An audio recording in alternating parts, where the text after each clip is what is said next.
नमस्कार दोस्तों, मैं राजेंद्र सर आपका स्वागत करता हूं अपने इस यूट्यूब चैनल RSL मैथ पर। आज हम आपके लिए ले आए हैं क्लास 9th मैथ का जो है पार्ट नंबर 5। ये जो पार्ट नंबर 5 है ये जो है 13B से संबंधित है। 13B का पार्ट नंबर ये 5 है। तो यहाँ पर देखिए हमें दिया गया है कि एक घनाभ की लंबाई, चौड़ाई और ऊंचाई का अनुपात जो है 5:3:2 है।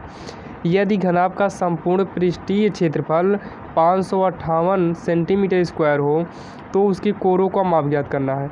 तो यहाँ पर ध्यान दीजिए, हमें सबसे पहले दिया क्या है, हमें दिया है कि एक घनाभ की लंबाई, चौड़ाई और ऊंचाई का अनुपात दिया है। तो हम यहाँ लिख लेंगे घनाभ, ध्यान देना, घनाभ की लंबाई, चौड़ाई और ऊंचाई का अनुपात हमें दिया है। ऊंचाई का अनुपात हमें देखिए कितना दिया है, 5:3:2 दिया है। यानी कि घनाभ की लंबाई, चौड़ाई और ऊंचाई का जो अनुपात दिया है हमें, वो कितना दिया है हमें, 5:3:2 दिया है। अब यहाँ पर ध्यान दीजिए, हमें लंबाई, चौड़ाई, ऊंचाई किसमें दिया, अनुपात में दिया है, लेकिन हमें लंबाई, चौड़ाई, ऊंचाई हमें अलग से मालूम होना चाहिए। तो हम यहाँ पर मान लेते हैं माना लंबाई या घनाभ की लंबाई, दोनों कर सकते हैं, माना घनाभ की लंबाई या फिर लंबाई बराबर। अब यहाँ पर ध्यान दीजिए, अनुपात का नियम होता है, अनुपात में जो कॉमन, यानी कि जैसे मान लीजिए कोई अनुपात है 2:3:4, हम चाहे तो 2 से गुणा तीनों में कर सकते हैं, लेकिन ध्यान रहे जिससे गुणा पहले में करेंगे सेम उससे बाकी दोनों में करेंगे। अगर हम इसमें 2 से करना चाहें तो 3 से करना चाहें, 3 दूनी 6, 3 त्रिक का 9, 3 चौक 12, ये बराबर ये है, यानी कि ये भी सही है, ये भी सही है। अनुपात में अगर हम किसी संख्या से गुणा करना चाहें तो हम तीनों में कर सकते हैं, और अगर तीनों में से कॉमन लेना चाहें तो कॉमन ले सकते हैं। तो 3 कॉमन ले लेंगे तो फिर हमारा यही प्राप्त हो जाएगा। सेम उसी प्रकार से इसके बीच के अंतर में जो है, इसके जो अनुपात में कोई एक संख्या गुणांक होती है, तो वो संख्या हम मान लेते हैं, जो इसके अंदर गुणांक है उसे हम x मान लेते हैं। तो मान लेंगे लंबाई, माना लंबाई 5x हो गया, और चौड़ाई जो है, चौड़ाई दूसरे स्थान पर है 3, तो ये हो गया 3x। और उसके बाद क्या है, ऊंचाई, तथा ऊंचाई, ध्यान रहे तथा ऊंचाई कितना है, 2 है, तो यहाँ पर हो गया बराबर में 2x हो गया। अब यहाँ पर ध्यान दीजिए, हमें जबकि घनाभ का संपूर्ण पृष्ठ दिया है तो हम यहाँ लिखेंगे घनाभ, देखिए दिया है घनाभ का संपूर्ण पृष्ठीय क्षेत्रफल दिया है, तो लिख देंगे घनाभ का संपूर्ण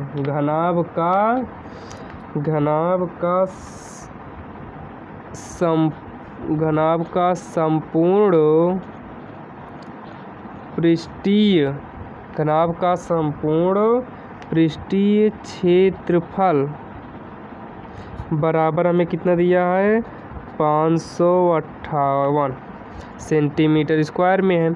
अब यहाँ पर ध्यान दीजिए, ये हमें दिया है। अब उसके बाद ध्यान रहे, घनाभ का संपूर्ण पृष्ठ का जो हमारा फार्मूला है, हम उस फार्मूले को लिख देंगे। इसका फार्मूला होता है लंबाई गुणे चौड़ाई, यानी कि LB, लंबाई को L से और चौड़ाई को B से, L भी कर सकते हैं।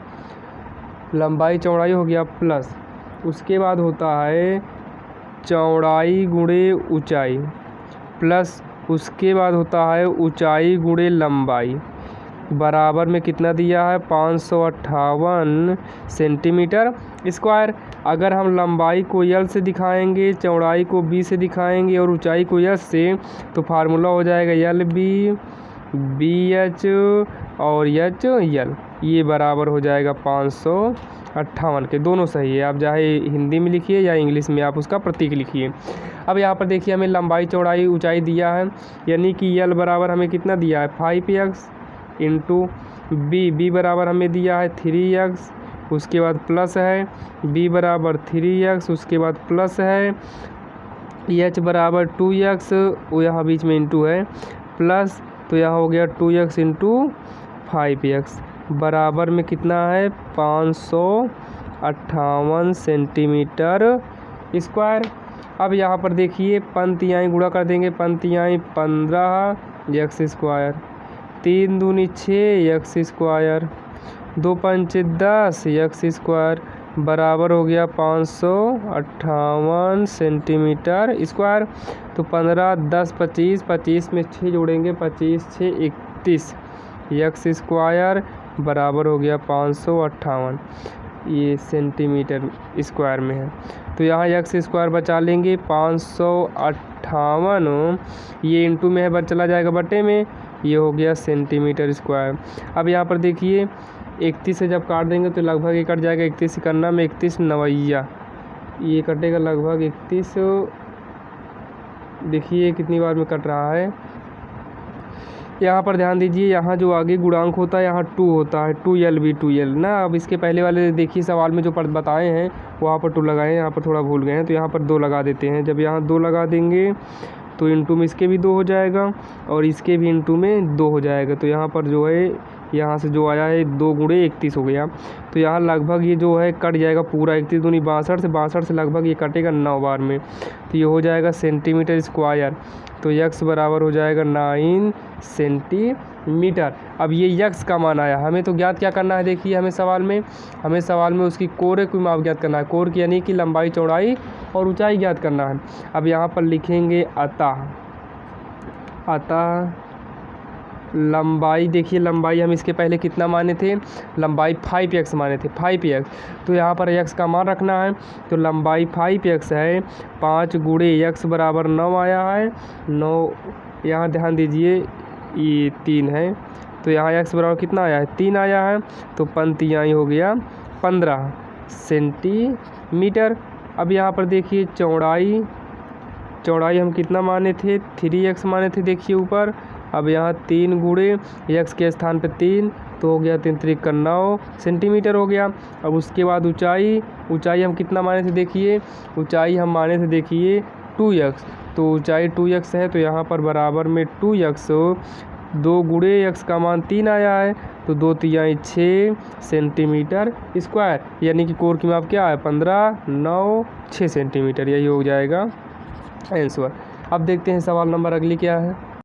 देखिए सवाल नंबर 19 में जो दिया है, सवाल नंबर 19 में दिया है कि एक घनाभ 12 सेंटीमीटर लंबा, 9 सेंटीमीटर चौड़ा और 5 सेंटीमीटर ऊंचा है।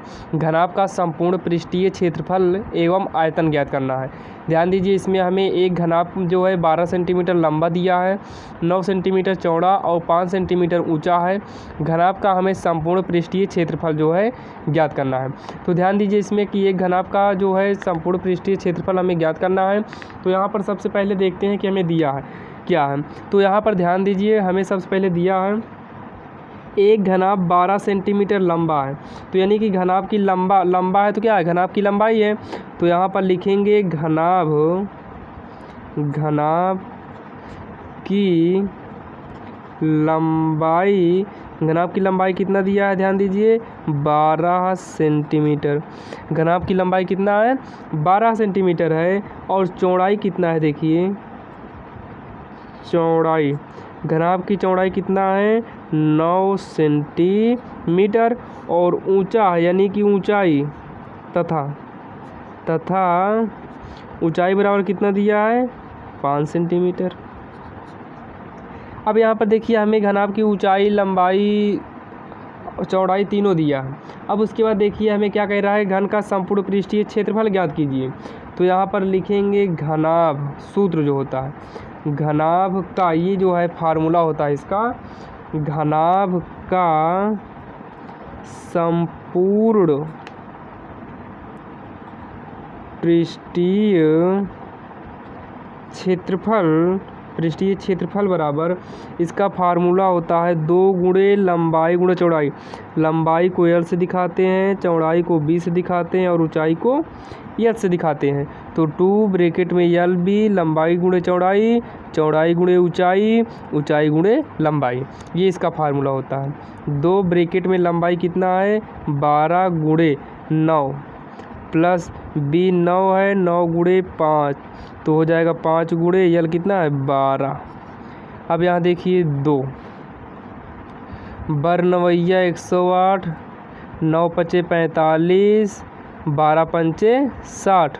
अब यहाँ 2 जोड़ देंगे 8 5 13 0 13 यानी कि 13 की 3 हासिल 1, 0 में 4 जोड़ेंगे 4, 4 में 6 जोड़ेंगे 10, 10 से 11 और बचा यहाँ 1 1 2 यानी कि बचा कितना 213। तो 2 गुणे ब्रैकेट हटाएंगे इंटू का चिन्ह लग जाएगा 213, तो गुणा कर देंगे आ जाएगा 426 आ जाएगा। तो ये 426 किस में रहेगा, वर्ग सेंटीमीटर में रहेगा। अब क्या पूछा है, घन का संपूर्ण क्षेत्रफल ज्ञात कीजिए। क्षेत्रफल हमारा मालूम हो गया है। अब क्षेत्रफल के बाद हमें कह रहा है कि एवं आयतन ज्ञात कीजिए। देखिए सवाल में दिया है एवं जो है आयतन भी ज्ञात करना है। अब यहाँ पर आयतन ज्ञात करने के लिए आयतन वाला फार्मूला लगाएंगे, किसके लिए, घनाभ के लिए। तो यहाँ पर लिखेंगे घनाभ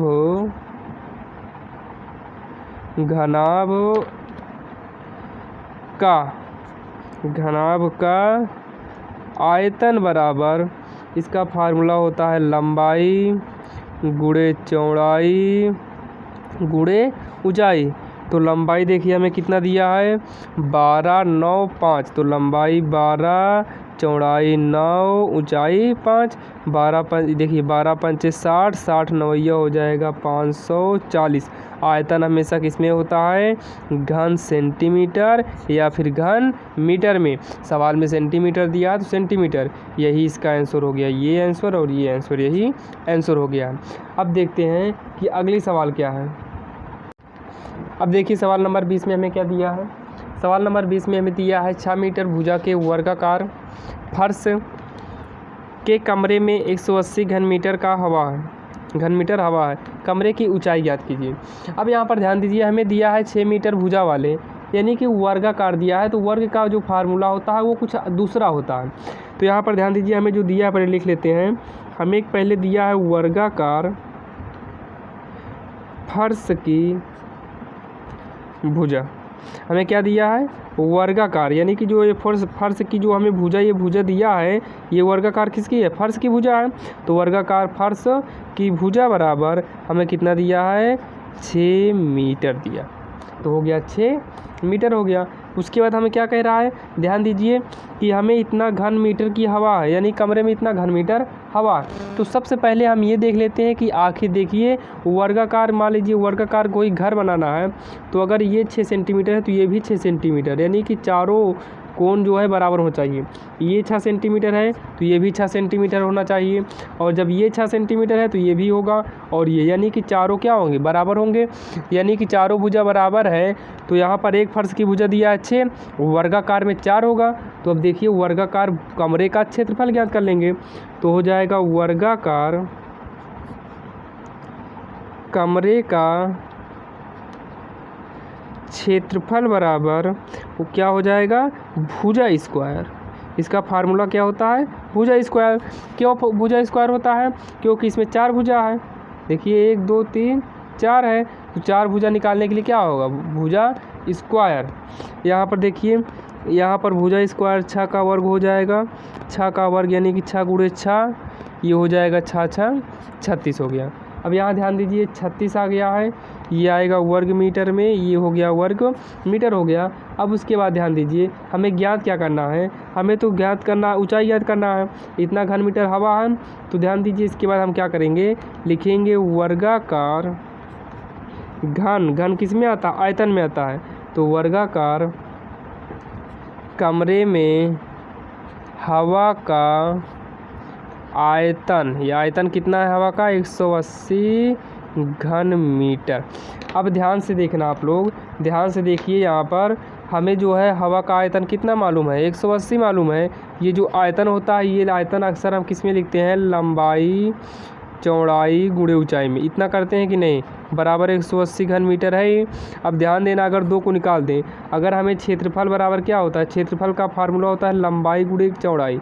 इसमें ऊंचाई नहीं, इसमें तो सिर्फ क्या आता है, क्षेत्रफल बराबर लंबाई चौड़ाई। लंबाई चौड़ाई के स्थान पे क्या हो गया, क्षेत्रफल हो गया। ऊंचाई h है ये, बराबर 180 हो गया। ये किस में है, घन मीटर में है। क्षेत्रफल अभी हम मालूम किए 36 आया है, 36 गुणे h बराबर हो जाएगा। यहाँ देखिए क्षेत्रफल जो हमें दिया है, क्षेत्रफल हमें दिया है 36 दिया है, तो बटे में 36 जाएगा। जब इसे काटेंगे 36 का नाम 36 36 पंचे, तो यहाँ पर 5 हो जाएगा, और यहाँ पर भी 5 हो जाएगा। तो आंसर कितना आ गया? 5। यही हमारा आंसर हो गया। अब देखते हैं सवाल नंबर 21 क्या है। देखिए हमें सवाल नंबर 21 में क्या कहा है। 21 में कह रहा है किसी आयताकार वस्तु का आयतन 103 यानी कि 10,368 डेसीमीटर स्क्वायर है। डेमी स्क्वायर क्यूब का मतलब है डेसीमीटर क्यूब। तो सबसे पहले यहाँ पर लिखेंगे आयतन। आयतन बराबर कितना है? 10,368 ये है डेसीमीटर क्यूब। अब यहाँ पर देखिए इनकी बीमाओं में इतने इतने का अनुपात है। बीमाएँ क्या होती हैं? बीमाएँ 3 होती हैं, एक लंबाई, चौड़ाई, ऊंचाई। तो यहाँ पर लिखेंगे इनकी बीमाएँ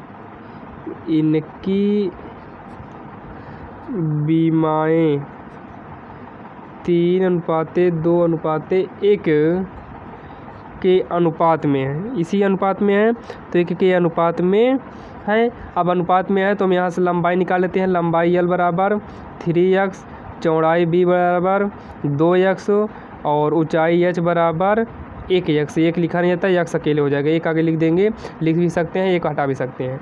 यानी कि लंबाई, चौड़ाई, ऊंचाई का अनुपात कितना आ गया है? 3x, 2x, x आ गया। अब यहाँ पर लास्ट में देखिए आयतन दिया है हमें, दिया है आयतन बराबर 1g यानी कि 10,368 डेसीमीटर इसको दिया है। यहाँ आयतन बराबर होता है लंबाई, चौड़ाई, ऊंचाई h बराबर 10,368। लंबाई L दिया है 3x, उसके बाद चौड़ाई भी दिया है इंटू है ये 2x इंटू x बराबर 10,368। गुणा करेंगे 3 दूनी 6 x क्यूब 10,368 हो गया। x क्यूब बराबर 10,368 इंटू में है बटे में चला जाएगा। यहाँ से काटेंगे तो आ जाएगा 1728। तो हो गया x क्यूब बराबर 1728। तो यहाँ से x बराबर हो गया घन करणी 1728। अब x बराबर यहाँ से निकल आया 12 डेसीमीटर। 12 डेसीमीटर। हमें ज्ञात क्या करना है? बीमाओं के अनुपात है तो इनकी बीमाएँ ज्ञात करना है। तो यहाँ पर लिखेंगे अतः इनकी